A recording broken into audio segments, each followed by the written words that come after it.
वो मोती चंद बैठा है ना, आप उसी से पूछ लीजिए। और एक बात याद रखना, अगर तुम में से किसी ने मेरे या मेरे बेटे के खिलाफ गवाही दी तो समझ लेना कि तुम लोगों ने अपने बीवी बच्चों को आखिरी बार जिंदा देखा है। तुम चुप क्यों हो गए? जवाब क्यों नहीं देते? क्या जवाब दे साहब, हमें कुछ नहीं मालूम। मोती, तुमने खुद मुझसे कहा था कि लाला ने अपने आदमियों से हवेली में आग लगवाई थी। हमने कब कहा था? हमने कुछ नहीं कहा। हमें जाने दो सरकार, हम बीवी बच्चे वाले हैं। मेहरबानी करके हमें जाने दो सरकार। हमें कुछ नहीं मालूम, हमें कुछ नहीं मालूम, हमें कुछ नहीं मालूम।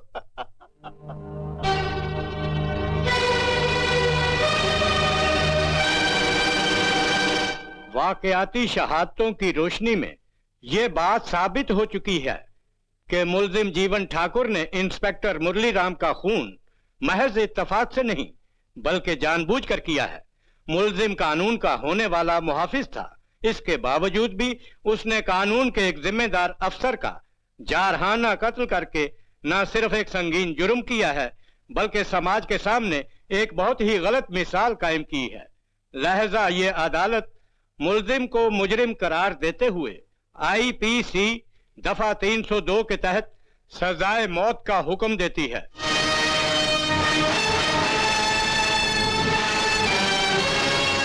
अगर मेरी जरूरत पड़ जाए तो पहाड़ी पर काली का मंदिर, वहां आकर 3 बार घंटी बजा दीजिए, मैं हाजिर हो जाऊंगा।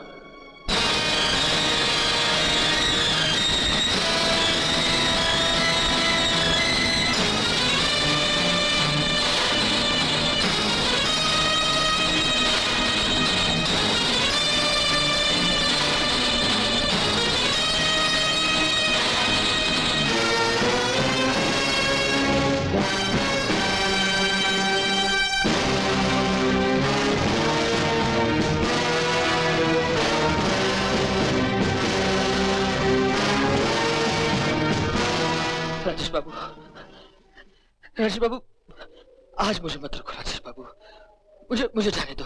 हाँ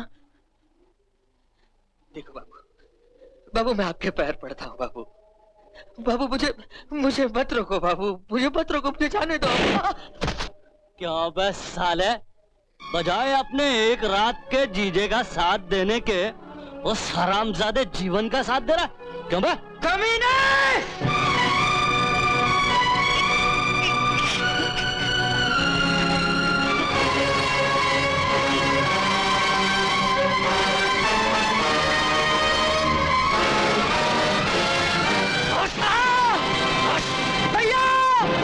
भैया को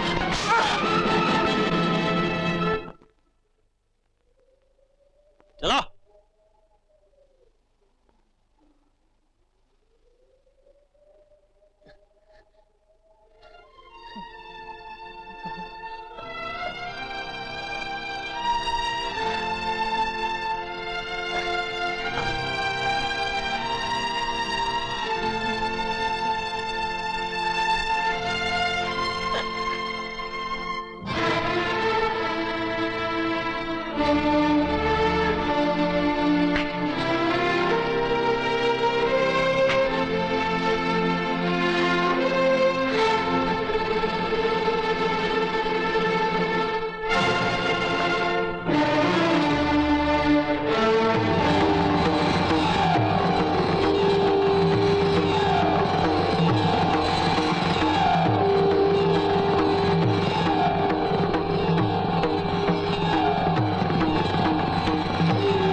इंस्पेक्टर, मैं जीवन से मिलना चाहता हूँ। लेकिन सर, जीवन को तो सेंट्रल जेल ले गए हैं। कब? यही कोई 4 घंटा पहले।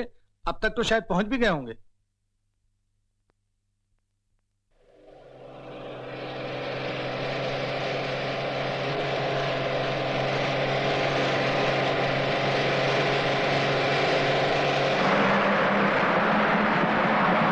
गाड़ी रोक लो।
सरदार, आप इसे पुलिस से छुड़वाना चाहते थे, हम इसे ले आए, लेकिन ये हमारे साथ नहीं रहेगा।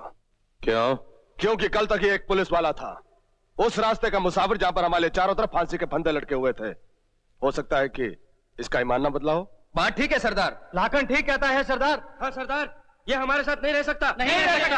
आप मुझे अपने साथ रखो या ना रखो, ये दूसरी बात है, लेकिन एक बात मैं जरूर कहना चाहता हूं कि अब मेरा पुलिस से कोई वास्ता नहीं। मुझे अपने ही साथी समझो।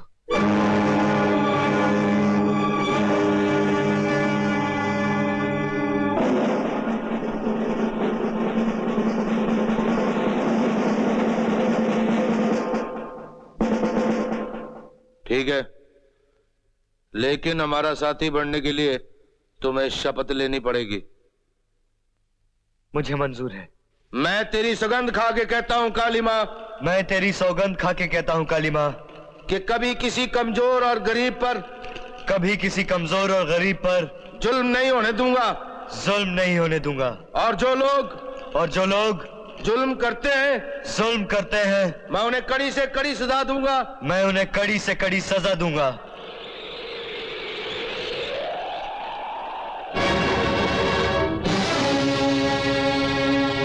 जिस आदमी का नाम जीवन था, वो कानून का रहनुमा बनकर जीना चाहता था, लेकिन कानून ने ही उसे गुमराह कर दिया।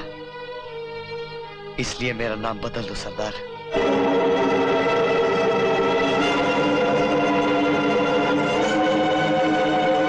आज से तेरा नाम जीवा है। जीवा भैया की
वो कमीना लाला और उसका बेटा?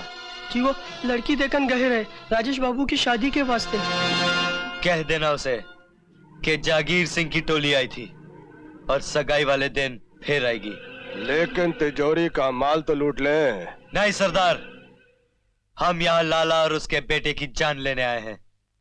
माल लूटेंगे तो उनकी आंखों के सामने। आज तक हम कहीं से खाली हाथ नहीं लौटे सरदार। और खाली हाथ आज भी नहीं जाएंगे। यहां से 3 कोस दूर प्लासी का चौधरी चुनाव जीतने की खुशी में जश्न मना रहा है। हम वहां जाएंगे।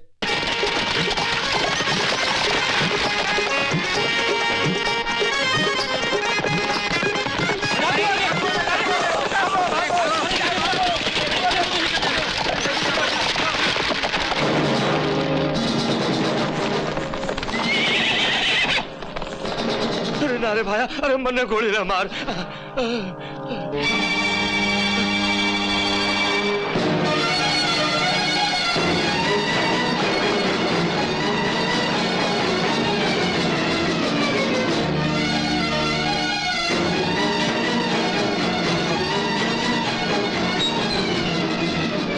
मन्ने मत मार भाया। अरे मेरो क्या कसूर है?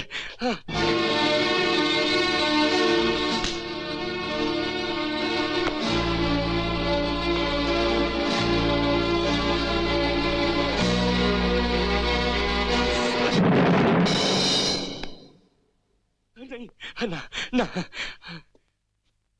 तिजोरी खोल। हाँ। तिजोरी खोल। खोलू खोलू। हाँ, हाँ, खोलू। हाँ,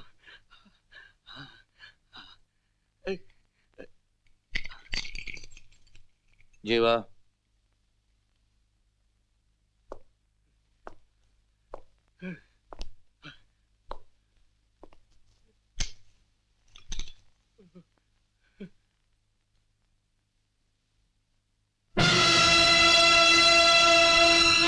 रुक क्यों गए जीवा?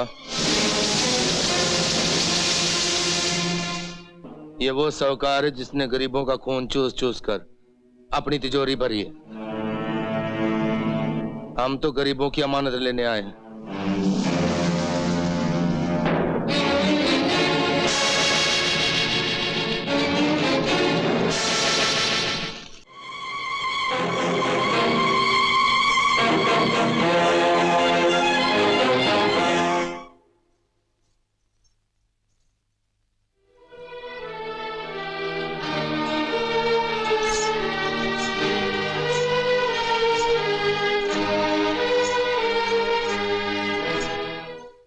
कहा वो लोग मेरा सूद नहीं उतार सकते? अरे कोड़ों और हैंटरों से उनकी चमड़ी उधेड़ दो। औरतों के जेवर, बच्चों के खिलौने, खलियान के अनाज, गाय बैल भैंस सब छीन कर ले आओ। अरे सांप के जहर से इंसान बच सकता है, लेकिन लाला के कर्ज और सूद से कभी नहीं बच सकता, समझे?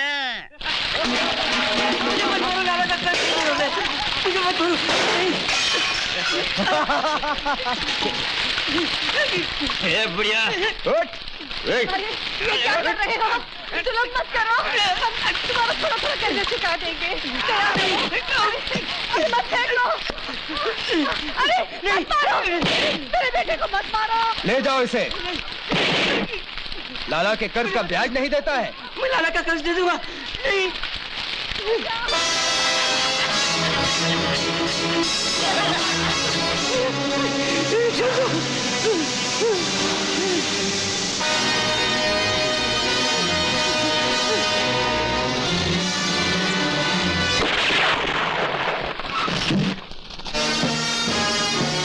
जीवा भैया,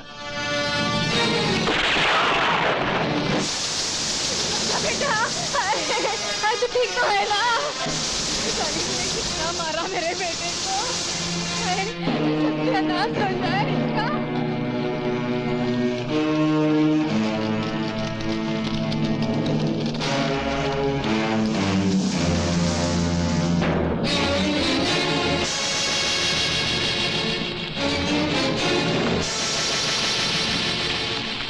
मेरे लाल तुझे ज्यादा तो नहीं लगा? तुम लोग लाला का ब्याज वसूल करने आए हो और मैं इन गरीबों का बहा हुआ खून वसूल करने आया हूँ। मेरे लाल उठ।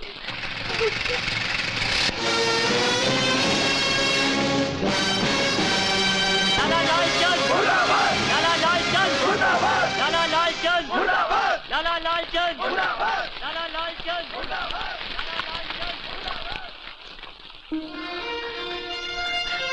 बेटे, ये बुढ़िया तुम्हारा एहसान कभी नहीं चुका सकती। भगवान करे मेरी उम्र भी तुमको लग जाए, तुमको लग जाए।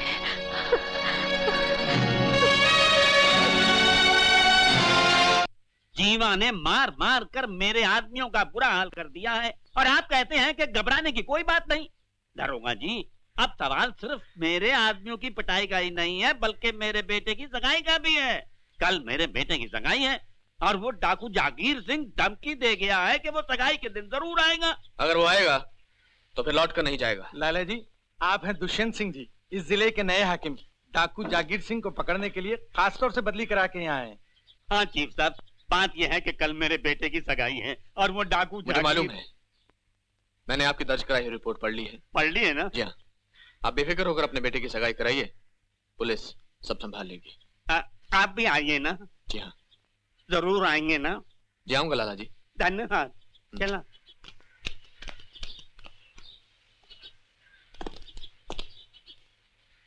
क्यों गोपाल, ये खबर पक्की है? बिल्कुल पक्की है सरदार। दारोगा बहुत खुश होकर गांव वालों से कह रहा था कि लाला के बेटे की सगाई चूहेदानी में फंसने वाली रोटी की तरह है। जाकिर सिंह अगर आएगा तो जरूर। सरदार, हमें वहां पर नहीं जाना चाहिए। जानबूझकर अपनी जान को खतरे में डालने में कोई समझदारी नहीं है। डाकू समझदारी से नहीं, बहादुरी से काम करता है। इस वक्त तुम दोनों ठीक बोल रहे हो, लेकिन ये बाजी जीतने के लिए हमें समझदारी और बहादुरी दोनों से काम करना होगा। हम वहां जरूर जाएंगे।